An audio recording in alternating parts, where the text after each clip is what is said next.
ಪ್ರೀತಿ ಮತ್ತು ಗೌರವದಿಂದ, ಅಭಿಮಾನದಿಂದ ಕೊಡಗು ಜಿಲ್ಲಾ ಛಾಯಾಚಿತ್ರಗ್ರಾಹಕ ಕ್ಷೇಮಾಭಿವೃದ್ಧಿ ಸಂಘದ ವತಿಯಿಂದ ಹಮ್ಮಿಕೊಂಡಿರುವಂಥ ಸೋನಿ ಕ್ಯಾಮರಾ ಚಿತ್ರ ಕಾರ್ಯಾಗಾರದ ಉದ್ಘಾಟನೆಯನ್ನು ನೆರವೇರಿಸಿದ್ದೇನೆ.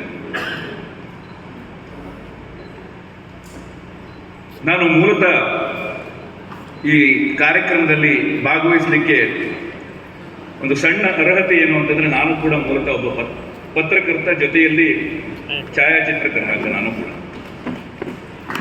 ಸ್ವಲ್ಪ ಜೋರಾಗಿ ಚಪ್ಪಾಳೆ ತಟ್ಟಿಸೋದು. ನಾನು ನಿಮ್ಮ ಫ್ಯಾಮಿಲಿಗೆ ಸೇರಿದವರು.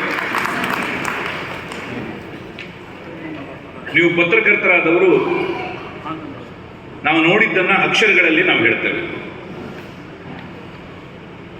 ಕನ್ನಡದಲ್ಲಿ ಒಂದು ಮಾತಿದೆ, ರವಿ ಕಾಣದ್ದನ್ನ ಕವಿ ಕಂಡ ಅಂತ. ಸೂರ್ಯನು ನೋಡ್ಲಿಕ್ಕೆ ಆಗದೆ ಇರುವಂಥದ್ದನ್ನು ಒಬ್ಬ ಕವಿ ನೋಡದ, ಕವಿಯೂ ಕೂಡ ನೋಡದೇ ಇರುವಂಥದ್ದನ್ನು ಒಬ್ಬ ಫೋಟೋಗ್ರಾಫರ್ ನೋಡದ ಅಂತ. ನಾನು ಹೇಳ್ತೀನಿ, ಸೂರ್ಯನೂ ನೋಡದೇ ಇರುವಂಥದ್ದನ್ನ ಒಬ್ಬ ಫೋಟೋಗ್ರಾಫರ್ ನೋಡಲಿಕ್ಕೆ ಸಾಧ್ಯ ಇದೆ. ಸೂರ್ಯ ಕೇವಲ ಬೆಳಕಿನಲ್ಲಷ್ಟೇ ನೋಡ್ಬೋದು, ಆದರೆ ಫೋಟೋಗ್ರಾಫರ್ ಕತ್ತಲೆಯಲ್ಲೂ ಕೂಡ ನೋಡ್ಬೋದು. ಇವತ್ತು ಯಾವುದೇ ಕಾರ್ಯಕ್ರಮ ಆಗಿರಲಿ, ಯಾವುದೇ ಒಂದು ಶುಭ ಸಂದರ್ಭ ಇರಲಿ, ಅಲ್ಲಿ ಪತ್ರಕರ್ತರು ಇಲ್ಲದೇ ಇದ್ರೂ ಕೂಡ ಪರವಾಗಿಲ್ಲ, ಫೋಟೋಗ್ರಾಫರ್ ಇರಲೇಬೇಕು ಅಂತ. ಒಂದು ಮದುವೆ ಮನೆಯಲ್ಲಿ ಪುರೋಹಿತರು ಬರದೇ ಇದ್ರೂ ಕೂಡ ಮದುವೆ ನಡೆದೋಗ್ಬಿಡುತ್ತೆ, ಆದರೆ ಫೋಟೋಗ್ರಾಫರ್ ಬರದೇ ಇದ್ರೆ ಮದುವೆ ನಡೆಯೋದಿಲ್ಲ.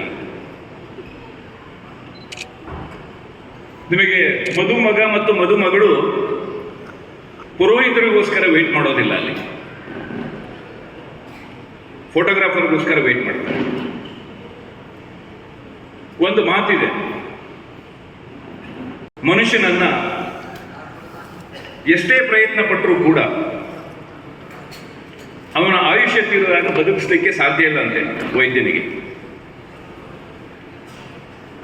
ಭಗವಂತನಿಗೂ ಕೂಡ ಆಯುಷ್ಯ ತೀರಿದವರನ್ನ ಅವನು ಕೂಡ ಕರ್ಕೊಂಡೇ ಹೋಗ್ತಾನೆ ಅವನ ಜೊತೆಗೆ. ಅವನು ಕೂಡ ಅವರನ್ನು ಬದುಕಿಸ್ಲಿಕ್ಕೆ ಸಾಧ್ಯ ಇಲ್ಲ. ಆದರೆ ಫೋಟೋಗ್ರಾಫರ್ ಮಾತ್ರ ಒಬ್ಬ ವ್ಯಕ್ತಿಯನ್ನ ಜೀವಂತವಾಗಿ ಇಡಬಲ್ಲ. ಇವತ್ತು ಯಾರೇ ತೀರ್ಕೊಂಡ್ರೂ ಕೂಡ ಅವರು ಜೀವಂತವಾಗಿ ಇರುವಂಥದ್ದು ಅವರ ಫೋಟೋಗಳಲ್ಲಿ ಮಾತ್ರ.